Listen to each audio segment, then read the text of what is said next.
Welcome back, everyone, to day one of the 2015 World Championship. We're gearing up for our third match, Korea's SK Telecom versus H2k Gaming from the European LCS. Now, for two teams from different regions, this game carries a lot of history. Ryu versus Faker is a matchup that people have been wanting for a long time, including Ryu himself.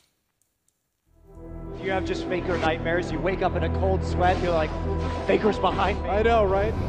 I mean, it's known internationally. There's a joke in Korea that says, Ryu dies every 5 seconds. It means like someone watches the Faker versus Ryu Z clip every 5 seconds. Man on the floor, I think he's in the bed. Oh, Faker maybe in trouble here. Deathmark tries to clean it up for Ryu. Oh, look at the cleanse, look at the moves. Faker, what was that? 류페이스 굉장히 재밌다고 생각하는데 그래도 역시 H2k 전에서 류페이스를 보려면은 역시 상영이가 나와서 아마 보여주지 않을까 저는 생각하고 있긴 해요. Ryu gets the drop onto Faker right there, gets him down to about a third health, and we see the death mark come down right there from Ryu. The immediate cleanse. Look at the shadow swap, so the QSS removes the death mark, and then at this point he gets enough damage with the flash afterwards to chunk him just up. Ryu tries to come in, but there we go. Back to the living shadow again. Goes back with the E.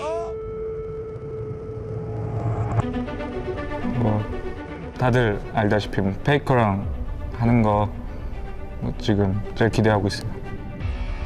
사실 제가 지난번에 좀 류 선수랑 제드 1대1을 하는 영상이 많이 올라와서 그 점으로 인해서 많이 언급이 되고 있는데 멋있는 동영상 하나 만들었잖아요. 페이커랑 할 때. 이번에 또 재밌는 영상 하나 만들었으면 좋겠어요. 사실 과거는 과거일 뿐이고 그때 실력과 지금 실력은 전혀 다르기 때문에 저는 새로운 선수를 상대한다는 마음가짐으로 할 거기 때문에 그때는 제가 졌잖아요, 1대1.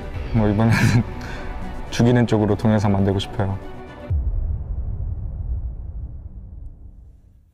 Well, we'll see if Ryu can get the upper hand this time around in the rematch between the two Zeds. Ryu is, of course, taking to the world stage after helping H2k take Europe's second seed through championship point, and has said that he would insta-lock the Zed. Now, whether or not that'll happen this game, we'll have to see. But outside of this grudge match, where should we be placing our eyes for this matchup? I think the first thing that comes to mind is H2k, when like the two players that have had the worst performance throughout the previous split is, of course, Odoamne and loulex. And I feel like these are two players that have taken a lot of inspiration from the SK Telecom like players in their respective roles, because they are very similar, but just worse version of these players.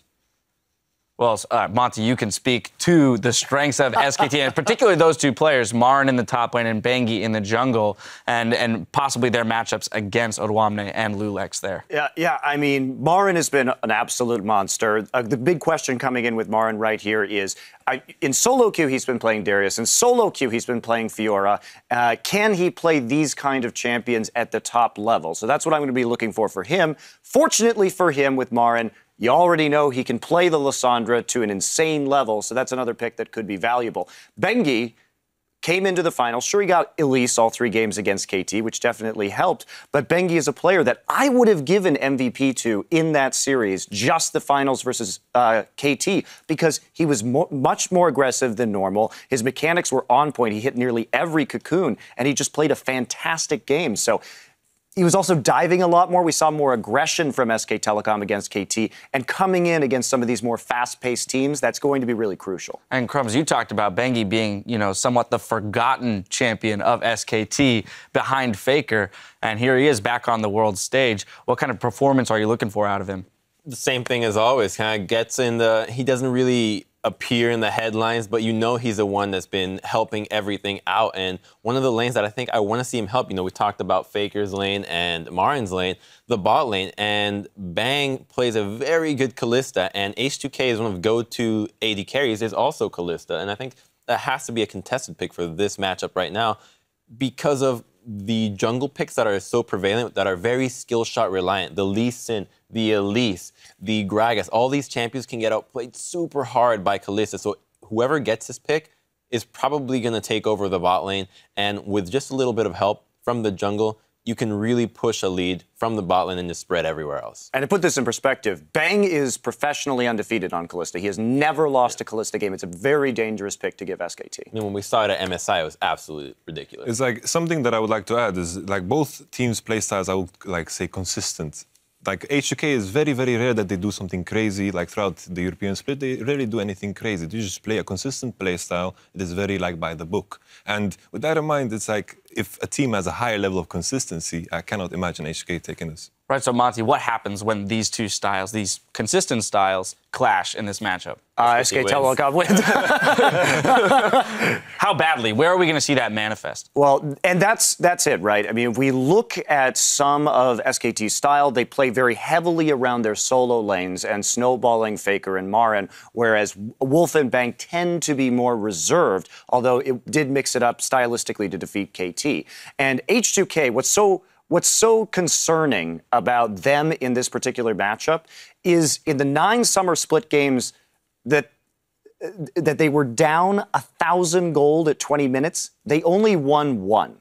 If they start to lose the early game, and 1,000 gold isn't the end of the world at 20 minutes, right? But it's like if they start to lose, then it becomes a giant problem. And SK Telecom, in perspective, at 20 minutes on average in their game, has nearly a 3,000 gold lead across the entire summer season. So with these two things in mind, it seems pretty likely that we'll know the outcome of this game by 20 minutes. Yeah, 1,000 isn't so much at 20, but also, too, the statistic that SKT has at 10 minutes being 650 gold up. It's much more significant when you're only 10 minutes into the game than doubling the time and making it to 20.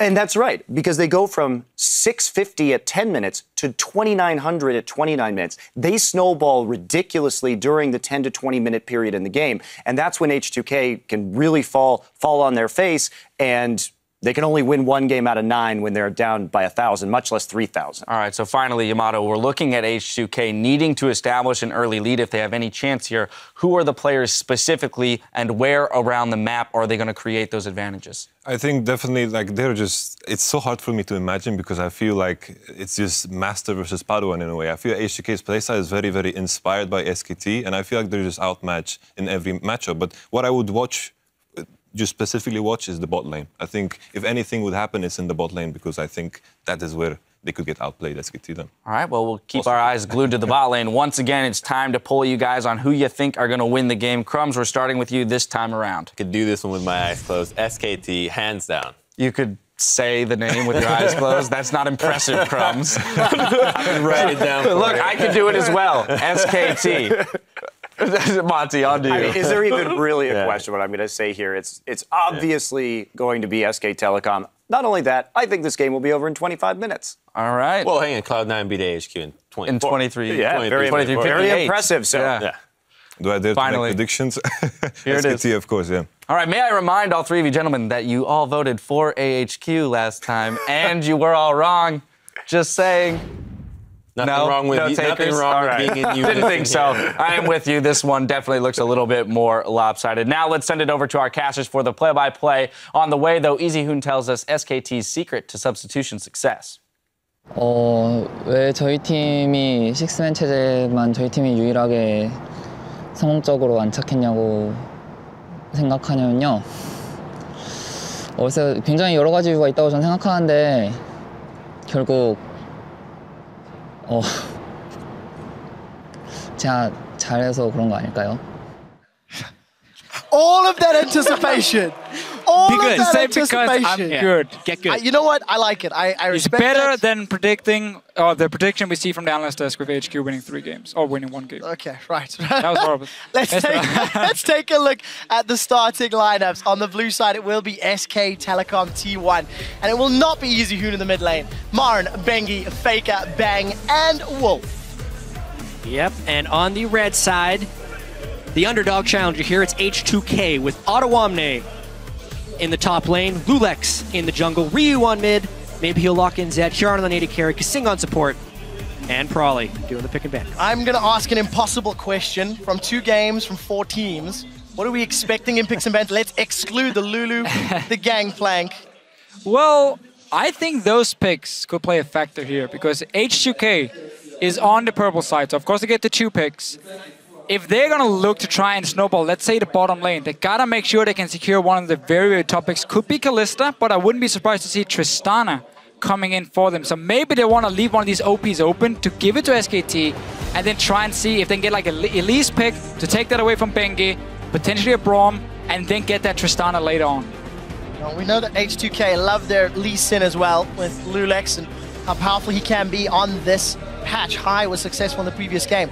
Thresh, Mordekaiser, Lulu. Gangplank is still up. That was the last of the three that we've been seeing as a common trend across the game. And this is the first time we see one of these really strong picks being banned on blue side, SKT taking out the Mordekaiser. So they don't want to give H2k that very, very strong pushing lane, because again, H2k as a team, they rely so much on taking down early turrets to create that goal advantage that allows them to take over the map and start winning team fights. So far, all three of their OPs have been banned away. Yeah, and also feels like SKT is doing a lot to ban away any of H2k's playmaking potential.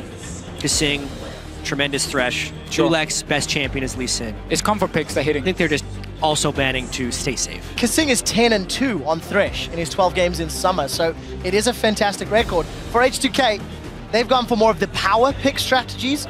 Will Darius be a follow-up? Is it even worth it, or do they prioritize something else and it will in fact be the Darius? Elise will be picked now by SKT, so this is what I tried to mention just before here. For H2k, if they want to try and secure a stronger match in the jungle, which I think they need in order to really win the early game versus SK Telecom, Elise was my pick for loulex. But now with these bans here, by taking away the other standard first picks, Elise is an easy one for SK Telecom. Bengi was fantastic in the final against KT on it. And this puts loulex in a situation where normally in Europe he would go for the Gragas or the Rek'Sai, but none of them really wants to challenge the Elise that much in the early game. So give Bengi some ability to move around quite well. As well, H2k banned kind of the three target champions that we expect to be most banned. Although Mordekaiser is the one to be banned in all three games. Maybe they play it safe here since they banned away most of the OPs. Yeah, I think H2k, on the other hand, or for their composition now, is going to say, you know what? We need something safe, something standard for us. Gnar, we've seen multiple times from Odoamne in the top lane.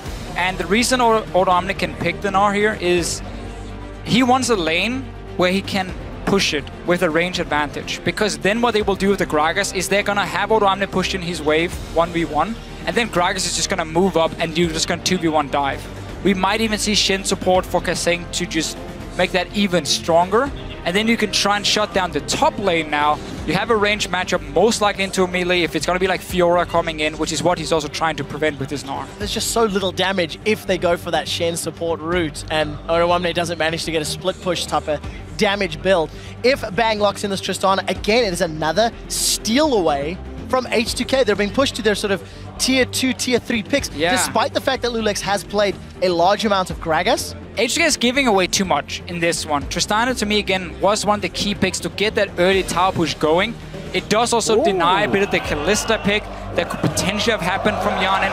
Fiora beats the Gnar in the early stages of this top lane.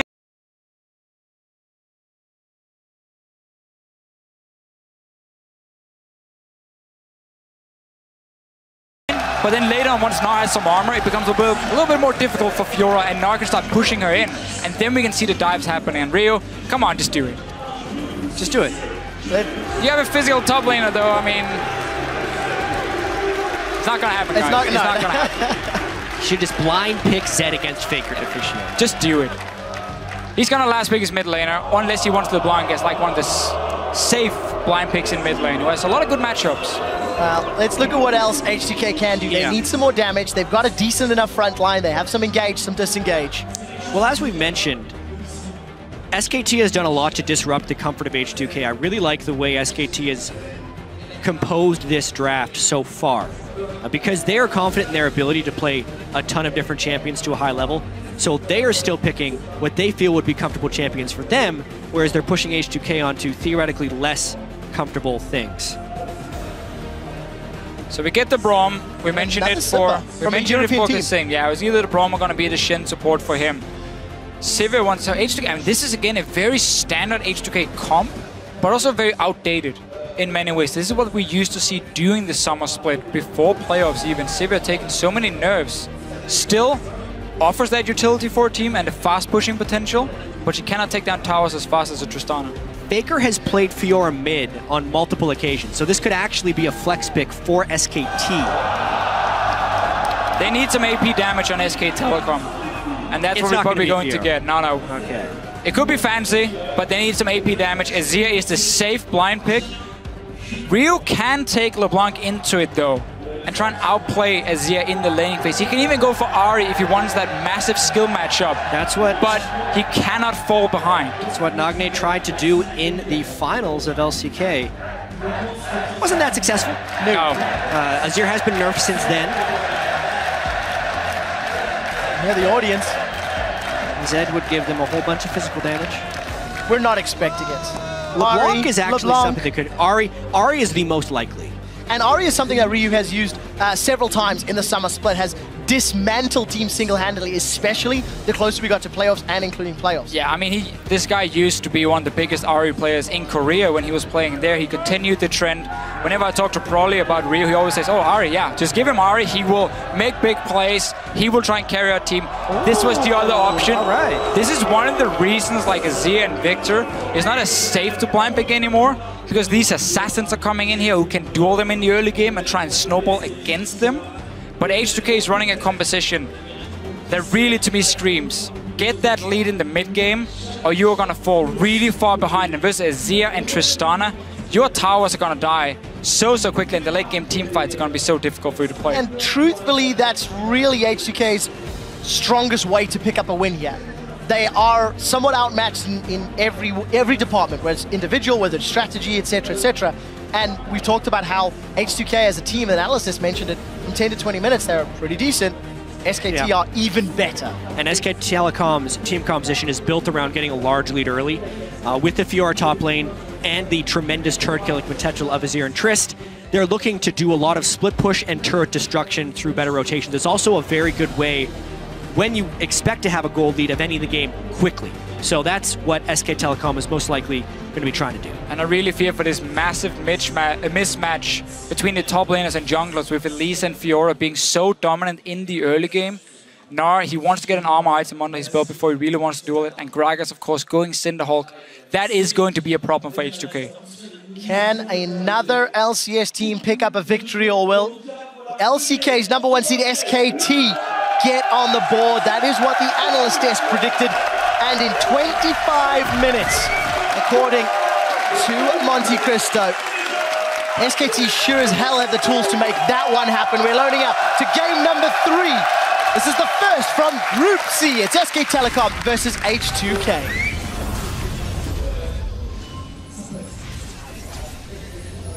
So, standard lanes or lane swap. We've mentioned how Fiora can beat Gnar early. H2k have done a lot of lane swaps in Europe and usually favor tower diving when looking to push the tower.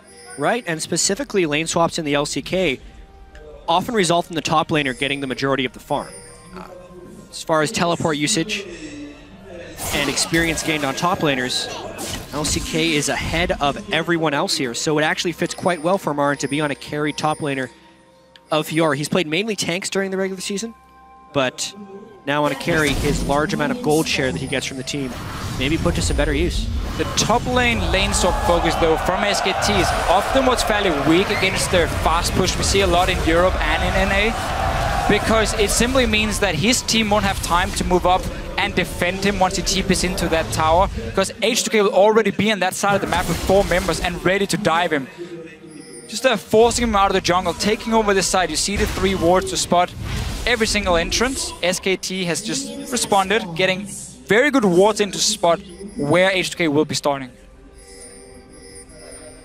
And H2k pretty smartly walks out away from that blue buff. They would have potentially been outmanned by SKT, but also because SKT put the deep ward in the red buff, this makes a very well-informed start for SK Telecom. They're going to get pretty much whatever they want now. Yeah, you're going to see loulex and Odoamne on the top side. So right now for SKT, either they expect the bottom lane for H2k to have recalled, but they will return very late to the bottom side, so they're expecting them to be up here as well. And now you get the 2v2 lane for them. So Fiora gets her 1v1 in. That's the key thing. It's not about the bottom lane winning. That's going to be basically like a sustain lane against each other.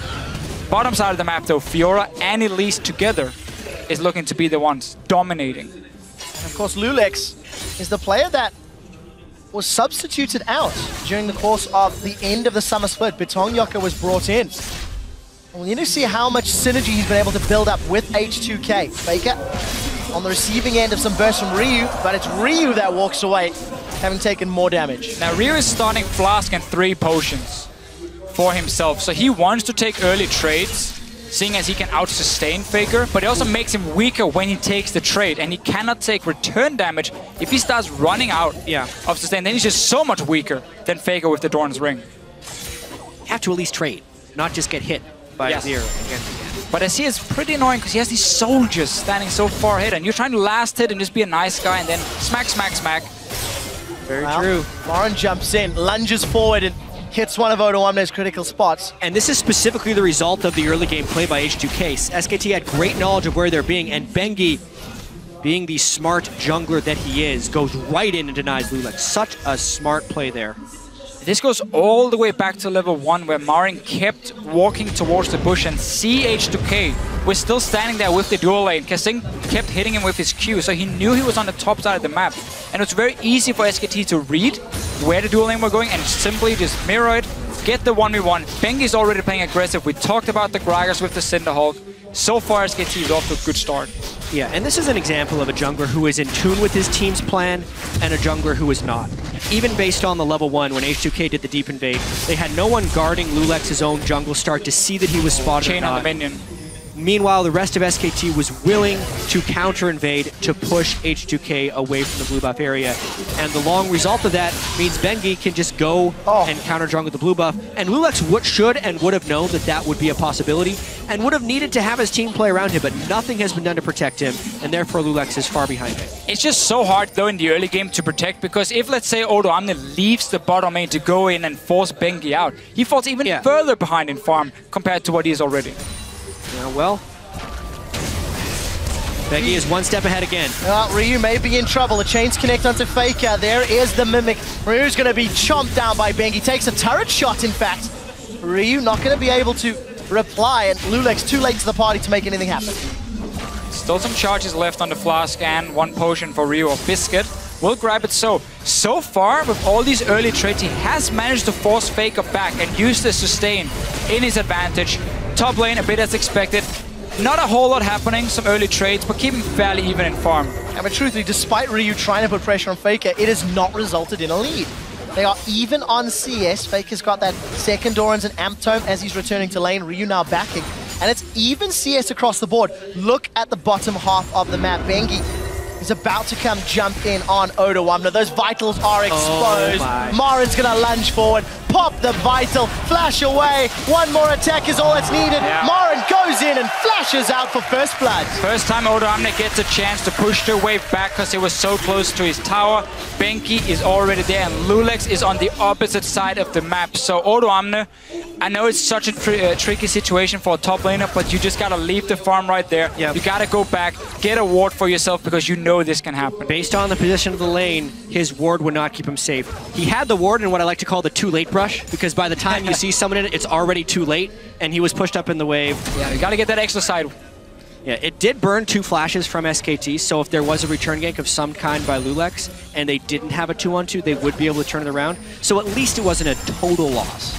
A small timing window if H2k can take advantage, but at only 6 minutes is a 700 gold lead for SKT. Small CS advantage and obviously that first blood gold, but take a look top. Bang and Wolf are now being pushed in by Hjärnan and kaSing. But it's been a very standard start for SK Telecom. They are a team who put a lot of focus on MaRin in the early game with Bengi. They value getting these early fights between the solo laners and the junglers so much. It's so rarely about Bang and Wolf winning the early game. So just getting to play the style with these picks is perfect for them. And that's where it becomes even more difficult for H2k. Everyone agrees they are a weaker team, and you also get to play the playstyle SKT likes to use. So you didn't even like push them off and force early aggression or anything. It's just a standard SKT game so far. SKT playing a little cheeky.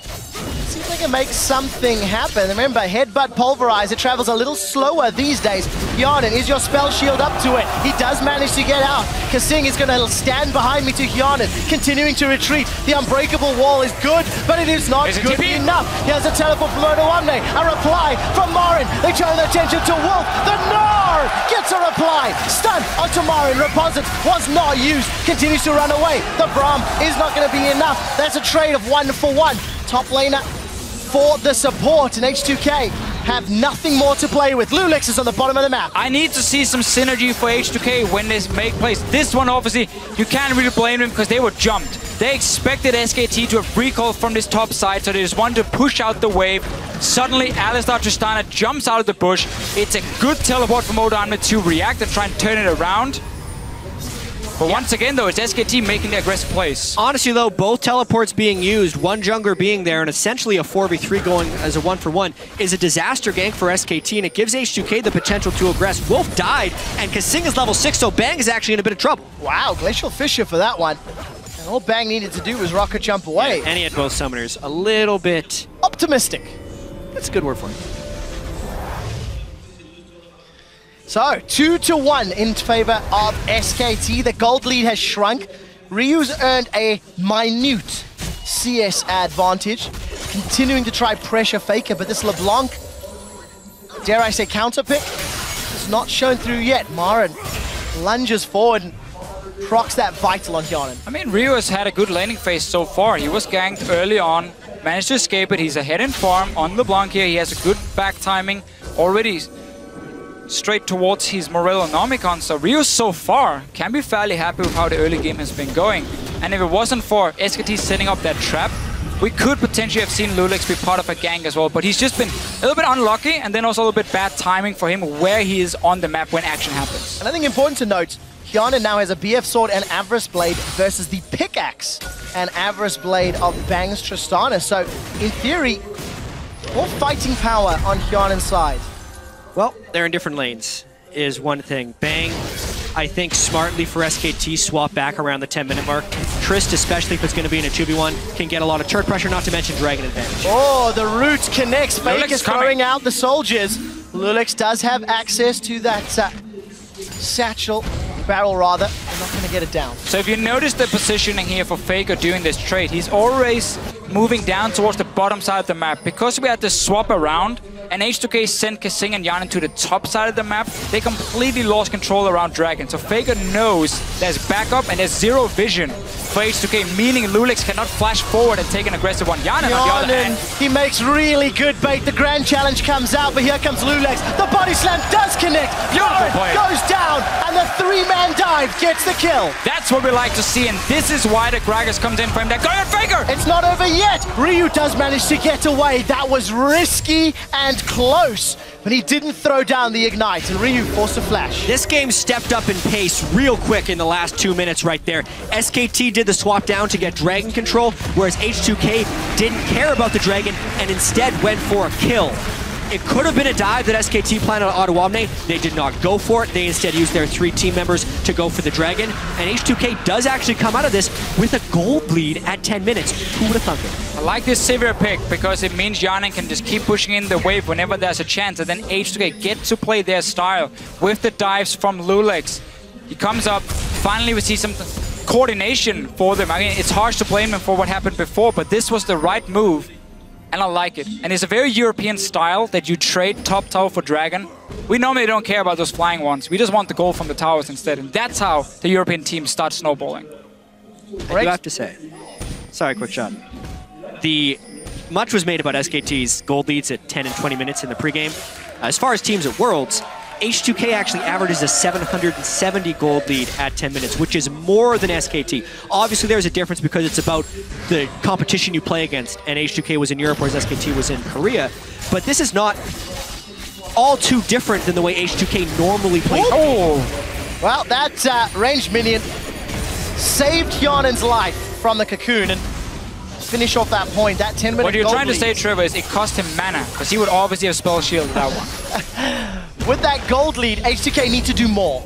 Because I feel SKT's headroom with a 700 gold deficit is significantly more impressive in my mind. Absolutely. So let's see what they can do. Ryu continuing to try and make a play. 10 CS advantage. He's not going to find those ethereal chains this time. loulex and the rest of H2k have actually been able to get a lot of deep wards into the territory of SKT.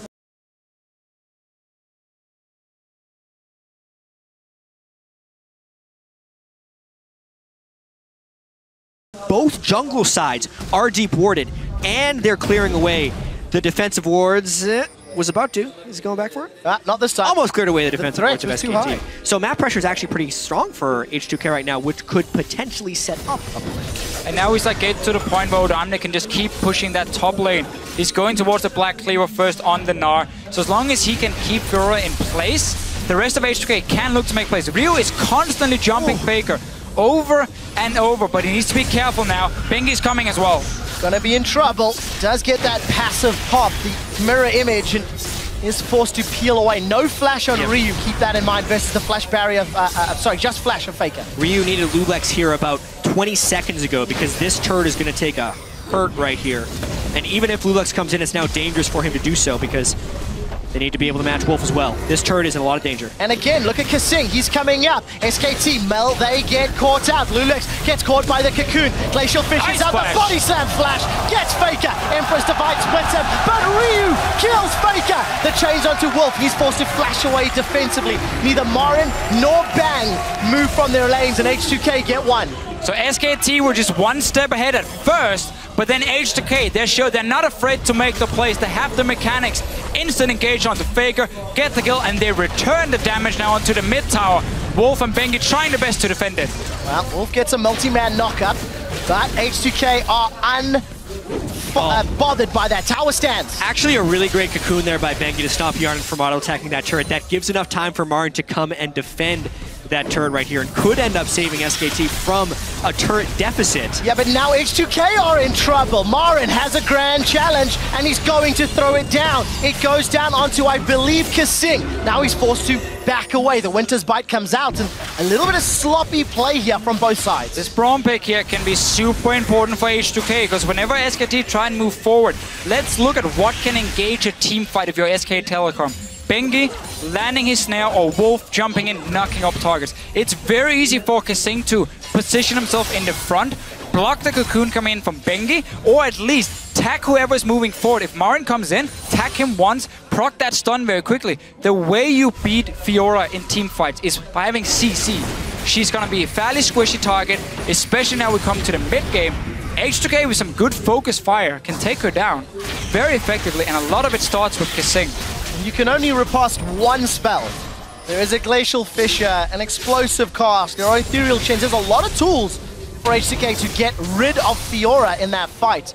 My question is, if SKT starts split pushing with her, who does H2k send to deal with that? Because at the moment, I don't see anybody. It's incredibly important that Odoamne get his farm up. He needs to be able to complete Ninja Tabi, get his Black Cleaver down, and be a dueling threat to Fiora. It's unlikely that he gets to the point where he can actually beat Fiora, but if he can neutralize the Fiora, that's really all that's necessary. I think more so in this game, while SKT will do a lot of split pushing as they always do, it's all about split pushing to unlock objective and most specifically dragon control. This game is all about the dragons for SKT. It's their one lone advantage at this point, the fact that they have the first dragon, and I expect them to group heavily for the second one coming up in a minute. Spotting Bengi on the bottom side. Both teams already moving in. Just a little bit of damage being traded. No TP for Odoamne at the moment. Not even sure. They might just be ready in time for when the dragon spawns. And that's going to be so key. The difference in team fight between the big tank Gnar later on and if you're trying to assassinate a target. Ryu, again though, taking so much damage and he has to back away from the tower. Faker keeps chunking him down, and thanks to Faker's work, tower number 2 falls in favor of SKT. They now regain gold lead, 700 in their favor, and loulex forced out of his own jungle. Dragon's up in 20 seconds. SKT are getting all of the deep jungle vision they need to make this a safe and secure objective. Yeah, and Ryu has chosen to chug his flask instead of going back to base before this dragon, so he's going to be just above half health if they decide to contest it. Not to mention they don't have the wave positioning, and the slow, methodical pushing of SKT, waiting for a little bit of scaling, which is near Nashor's Tooth on Azir, and Ravenous Hydra on Fiora, and they're starting to win almost all of their lanes, which is applying the appropriate amount of pressure to unlock these free dragons. Such a key thing right here was simply just the lack of teleport from Odoamne. It meant that H2k could never engage in a fight, because then Fiora joins in and it's a 5 versus 4 for SKT. So suddenly, all the pressure on the map, it's gone. SKT can invade in with Bengi and the rest of the guys, deboard it, force H2k back, take tower, take dragon. Teleport is such an important summoner spell in these a little bit slower games between two teams who kind of think the same. Call this a slower game that's been in action enough. But basically, if you mistime your teleport even once, you might end up losing multiple objectives just from that one summoner spell being down. So, H2k, they did lose that dragon.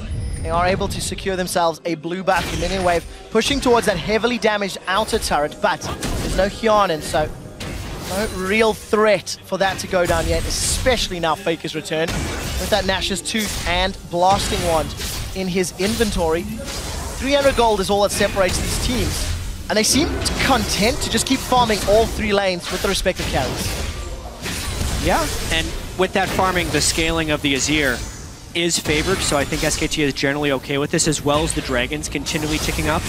They have zone control with the Azir. Obviously, they would like to be able to end this game soon, but with some of the missteps that they had early game, this minimal gold lead requires a slower pace for SKT. They don't want to take risks, and they're going to try and play off their one advantage. Step 1 for SKT is always going to be push up the mid lane first, because then you open up 2 ways to walk into the enemy jungle on both sides of the map. And that means you can so quickly move from the mid lane with Faker, with Wolf, who's sitting with him as the backup, to the side lanes. If someone is there defending a tower, you dive them. Otherwise, you just slowly push down the tower. The MaRin is doing on the top side. The problem here for H2k, again, they're just not necessarily on the same page. No one yet to defend this top tower. Odoamne is left in the bottom lane. He's now fighting Bang. Bang's going to jump in, get stunned up by the Gnar. We'll have the support of Wolf in a moment or two, so H2k lose that tower. Well, the problem right here for H2k is that they always have someone who's in a disadvantage. In this case here, it's because Faker can constantly push the mid lane, and then because MaRin, of course, is going Hydra on Fiora, so he can clear the waves and sustain so quickly that he can just always keep pushing it. Odoamne needs more time shoving the wave back. So the tempo which you can clear waves is heavily in favor of SKT, so they can always make the first move, because they push the waves first. So H2k is forced to sit back and try and react. And reacting is never or rarely a good thing in League of Legends, especially when you're against things that can fast push down your turrets. 2,000 gold difference just from that passage of play, the last few minutes, and a dragon as well. SK Telecom starting to build up all the items they need. Ryu will just face tank a tower. Eventually. And that will at least even up that gold somewhat, but as it stands, H2k, they've now grouped bottom. Actually, take a look at this. loulex hanging on the wings, and but the turret's instantly gone, or the minion wave is instantly gone. If SKT does anything well, which is pretty much everything, but the thing that I think they do best is wave manipulation and control. Specifically with this team composition, trying to keep almost every single wave at a point of threat at every stage in the game kneecaps the opponent, and it makes it so they can't make aggressive moves because they're always standing to lose something by even attempting it. It's why this game is staying so low in kills, is because the tempo of the wave clear by SKT is so far ahead that of H2k. If H2k wants to break this cycle, they have to find a giant fight anywhere on the map that can't be disengaged. But then you look at SKT, they have the Azir knockback, the Tristana knockback, and an Alistar, so it's easier said than done. What H2k needs to do right now is they have to put Hjärnan in the middle lane, because he's the only guy who can match Faker when it comes to pushing in these waves so quickly. And Ryu, you need to enable him to look for picks other than just jumping Faker over and over, because there's early magic resist coming, there's going to be an Abyssal, he has barrier. He's not the guy you're looking to one-shot right now. You need to find a Tristana, or you need to go to the lane and 2v1 against MaRin on this Fiora. So Hjärnan has to sit in mid lane. Whenever he keeps going bot lane, it just goes even in that lane between him and Tristana, and then SKT wins the other 2 lanes in terms of pushing, and that's a big problem for H2k. It really is, and again, we'll talk about a little bit more numbers. Ryu's going to jump in on Bengi. Repel will be able to get him out alive, but H2k is a team have traditionally either won early and won the game or lost. When behind at 20, they're 2-8. Whereas if they're ahead at 20, they're actually 16-2 over the course of the summer split. So stark differences. I'm not going to call 1,000 gold the end of the game yet, But for H2k, they are not in control of this match at all. No, and the other play they could have made here, or should make, is if you want to stop these dragons from happening, when you play with an assassin, it's very important you get to the dragon first and you start setting up deep, or not deep wards, but just pink wards. So you have bushes where you can hide out of vision for Ryu and then surprise SKT Telecom, get to the backline and one-shot a guy. But they have 0 pink wards on them, so they cannot contest this dragon now. So while I agree with you, I don't think SKT is, or I don't think H2k is ignorant to the fact that that's what they need to do with an assassin mid laner. They just can't because SKT has so much wave pressure and so many deep wards. If they ever try and wait in a brush, they're losing a turret. Well, I would argue right now that H2k have done a good job at least keeping the waves fairly even. They just had an opening to go in towards that dragon and try and secure the area. Obviously, again, it's not as easy as I'm saying here. Now you end up walking into HKT instead. Well, there's the shuffle. Faker's got Empress Divine. Nice That's a two-man body slam and Faker's down! The Empress Divine not even used. The Gnar is not going to get channeled just yet. Bengi's going to be the next focus. Hjärnan was able to kill Faker. Now Marin's looking for Ryu and might just find him. Bang challenges down, but Ryu's going to stay alive and get away. Bang left uncontested on the back line. He continues to auto-attack. Wolf with a two-man knock-up. Hjärnan, get in the fight, man. No auto-attacks down yet. The boomerang goes out, not going to apply a slow. Wow, Marin just eviscerates. Beautiful play. That's a double. Here what an outplay. And SKT demolish H2k. He completely baited SKT, right? H2k, sorry, right there. He jumps in, and when Ryu thinks I can one-shot this guy, he blocks the damage. Holy crap, MaRin. Faker gets caught out at the start of that fight. And because H2k had been pushed in for so long, they pile in. And honestly, this was H2k's fight to lose after they killed Faker. At the very beginning of this fight, Hjärnan actually trades a nice amount of damage with Faker, and loulex times his body slam flash just right and gets the knockback. So Faker, gone. At this point, MaRin's teleport completes and he is now in the fight, but it begins kind of a 4v5. He gets a ton of damage down onto Ryu right away, takes him out of the fight. So that's already essentially a kill because Ryu doesn't do anything for the rest of the fight there. But this is where the fight gets impressive. H2k could back away, take the 2-for-1, and then reset a dragon, but they get greedy. They want more. MaRin dashes in for a kill, and then look at that. While he's channeling, you cannot deal damage to him. With that fight, they go straight for Baron. This game is not over yet. Wow, 3,000 HP on Baron. H2k drips and drabs. There's no teleport for Odoamne. He's far away. SKT managed to get Baron secured. It may be at Wolf's life cost, though. No, kaSing forced to jump backwards. Unbreakable. Here comes Odoamne. He's in Mega Gnar already. And SKT managed to get out with some aggressive posturing. Baron secured, and that dragon as well. And we really get to see why Fiora is such a powerful pick on this patch right here. The damage you can deal whenever MaRin jumped in a matter of just 2 seconds, he would chunk H2k down to nothing. Didn't get to proc his ulti, which normally is the almost guaranteed win in a fight if he does. Now, another fight mid lane, though. Well, take a look at this. Bang, looking for those critical hits. The QSS has been used, and Ryu's forced away. Look at the mid lane. SKT, they're pressuring the tower. When SKT has an inch, they take a mile. They win the team fight. They go straight for Baron because Odoamne went down bottom, and now they're trying to use these Baron minions to demolish the turrets. Azir and Trist live for these types of sieges, and they want to push. H2k did enough damage to SKT that they may repel them for now. Only reliable wave clear on the side of H2k.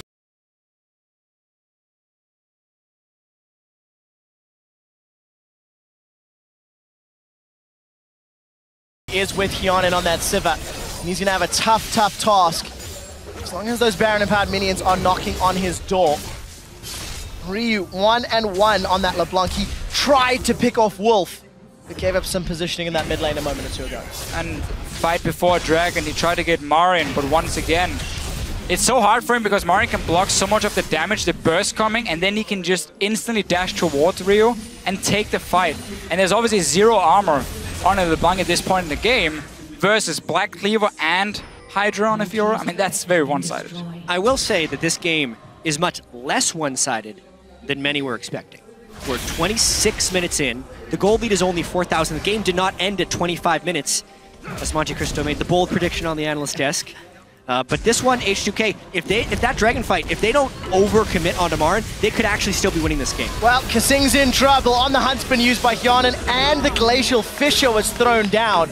kaSing's life is forfeit. SKT 4-man strong, will take themselves their 4th tower. Well, they did overcommit on MaRin at the Dragon fight, and now they're paying some pretty harsh consequences. One mistake has led into a chain of others. H2k does feel out of sorts here. They're trying desperately to stop this, but it's probably inhibitor gone. SKT showed respect to H2k. They didn't try and overcommit in the early game. They played out the lanes. They knew they had the pushing advantage. Could just wait for key items, and they still have the Baron buff. Well, we just talked about how it's 26 minutes in and the game's not over. We may need to revisit that discussion in 10 seconds, gentlemen. We do see Ryu still looking for a target, but not going to find one. And SKT not going to overcommit. The death timers were still low, and kaSing was able to respawn.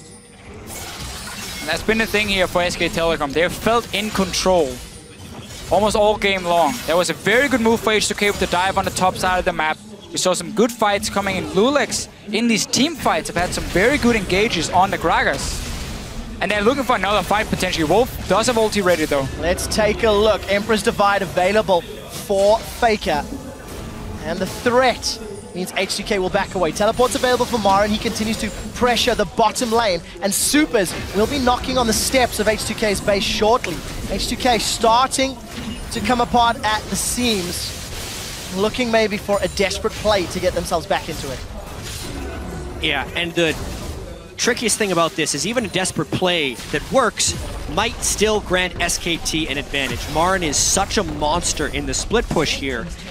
Maybe Odoamne can't even stop him from continuing the push, and that just makes a 4-on-4 with all the disengage on the side of SKT's 4. H2k is in a lot of trouble here. A lot of this goes back to the pick and ban phase as well, where Elise was the first pick for SK Telecom after H2k ban out. A lot of these OP picks, they keep trying to look for something. Ryu jumps in, doesn't really pull the trigger with his ulti just yet.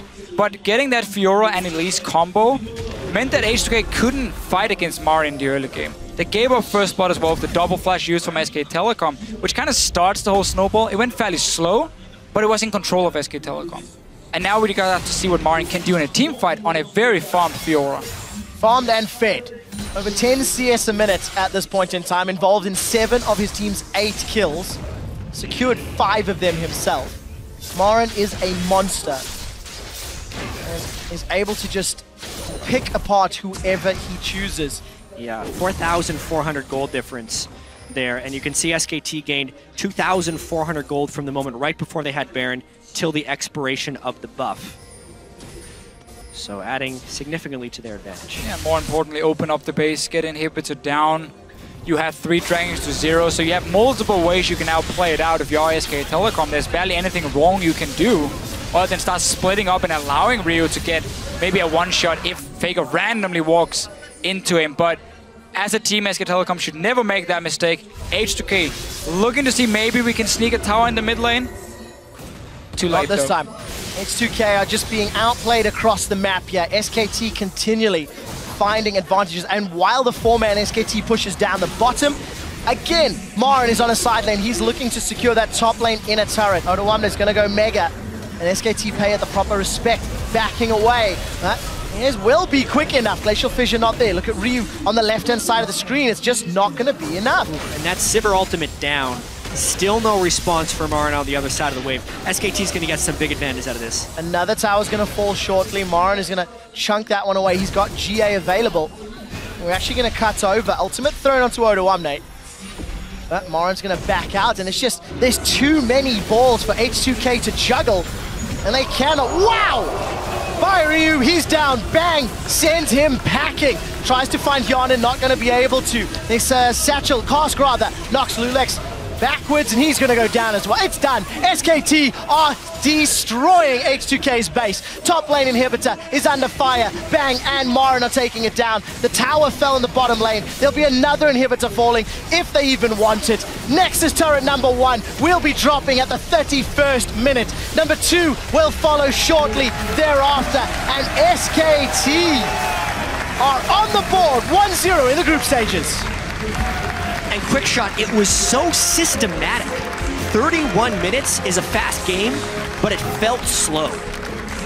H2k looked to be having a gold advantage, because they did have a gold advantage for a lot of the game, but they never really had control of the match.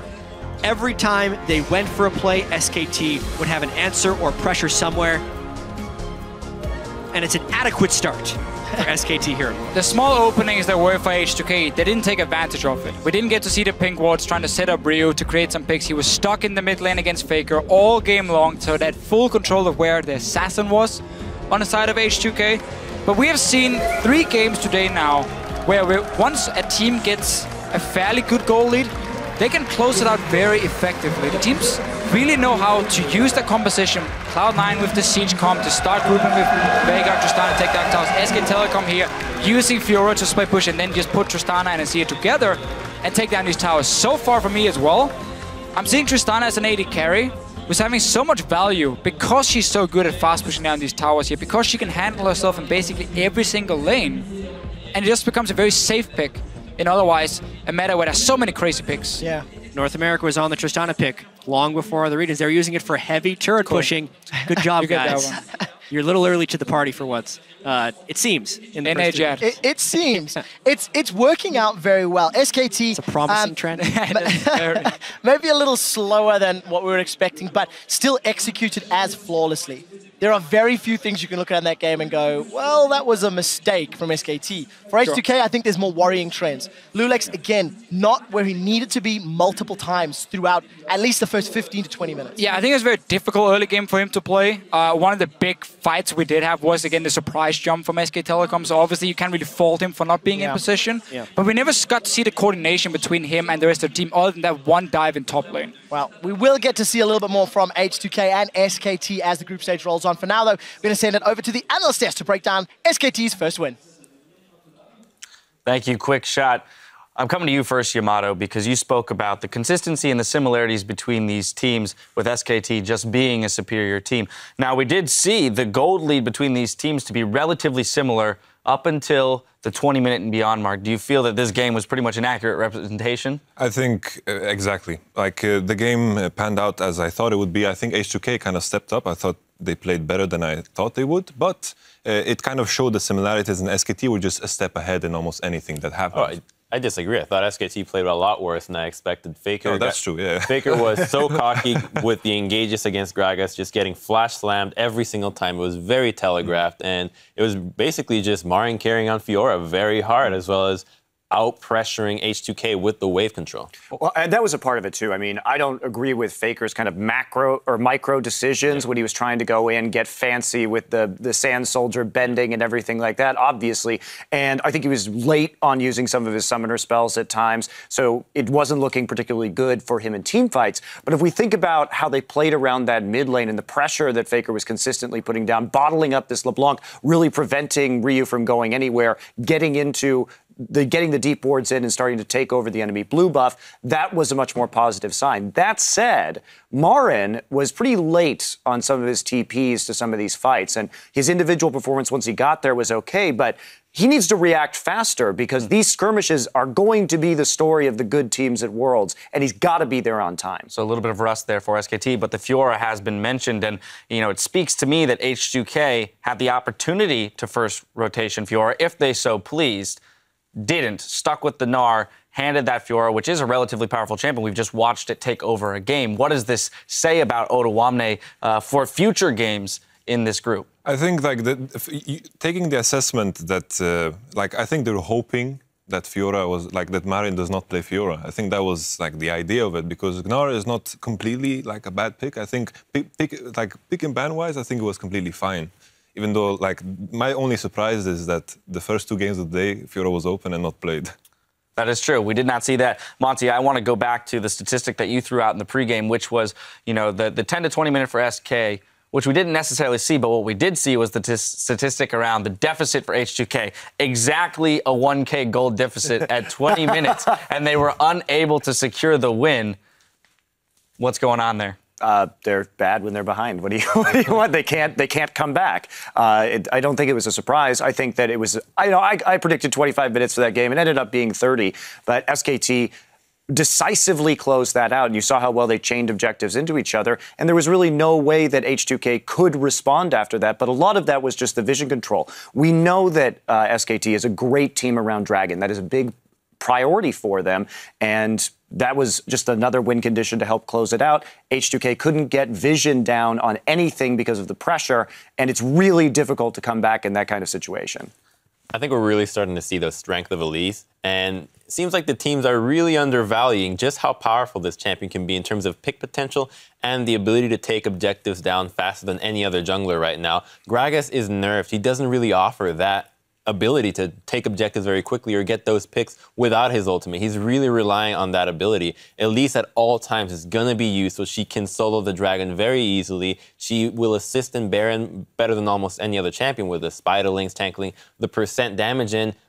I think it should be banned more. Like, we're seeing these first picks over Fiora, over I don't remember the other ones, but we're seeing it as a first pick. Like, there's a huge priority in this champion, and I don't want to see these teams lose just because they let this champion go through. A lot of priority there. Final thoughts, Yamato? It's like, when I think of the Elise, I just wanted to elaborate about how I see the Elise. I feel like Elise is a champion that almost guarantees you to have the stronger 2v2 matchup in top lane if you fight, just because Elise is just so much stronger than any other jungler in the game. I think that is the main idea behind it. Exactly, and in the mid lane, when we saw Faker chunk out Ryu, since it was so aggressive, Elise can show up to mid at any time and just 2v2 the lane and just take the tower. You're going to get more tower damage, and Gragas cannot do a thing about it. Now, I want to push us ahead to our next matchup. Get your predictions for the EDG and BKT matchup that is going to be coming up. I have a feeling I know which way this one's going as well. It's a very agreeable desk today when it comes to predictions. Monty, we're starting off with you. Well, I think realistically, the Titans are going to be more like the Titanic in this tournament. They're going down fast, and they're going down hard. It's EDG. All right, Crumbs? It's EDG as well. Come on, man. It's a format. The graphic is up. I have to do it. What do you want from me, Yamato? Close us out. EDG. EDG as well. Well, no surprises there. We are going to step away while the team set up for our fourth game of the day. As we go, we'll get a closer look at Chips and Noir and the amazing French League community that has been bringing the hype to this year's World's Group Stage. Et c'est parti pour la grande finale. League of Legends, c'est hyper développé en France. Et on en est arrivé à avoir une énorme communauté de joueurs. Les gens sont hyper investis au niveau de l'e-sport. On essaie de le diffuser en masse, autant de compétitions que possible. Les gens suivent la scène, ils sont passionnés, ils sont super intéressés. Ils ont toujours leur mot à dire. Tout le monde est bouillant et j'ai l'impression de regarder un match de sport traditionnel. Il y a eu les All-Star à Paris l'année dernière qui ont vraiment bien aidé l'e-sport. C'est surtout cette année que ça s'est vraiment bien concrétisé, quoi. Et ça va continuer, je pense. Il y a toujours l'ambiance et on voit tout le monde devient fou dès qu'il se passe un truc. Chez soi, c'est aussi bien de regarder un peu, mais on ressent pas autant qu'ici avec tout le monde qui devient fou pour rien, avec tout le monde qui fait du bruit. Et puis il y a les commentateurs qui sont juste à côté, qui mettent vraiment de l'ambiance. Avec tout le monde, c'est vraiment pas pareil. Et les Français aiment crier. Les Français, ils ont le sang chaud. Moi, je trouve que déjà la communauté est motivée et passionnée et très bon esprit. Et je pense qu'on a un des meilleurs publics du monde. Il y a vraiment cette passion et cet intérêt incroyable pour le jeu. Et je pense qu'au niveau du public, la France renvoie une excellente image dans le monde sur League of Legends. Le fait d'avoir pendant 8 jours les Worlds chez nous, c'est juste fantastique en fait pour la France. Et pour moi, c'est juste la récompense, c'est la récompense ultime. C'est un très beau cadeau. Enfin, honnêtement, on n'osait pas l'espérer.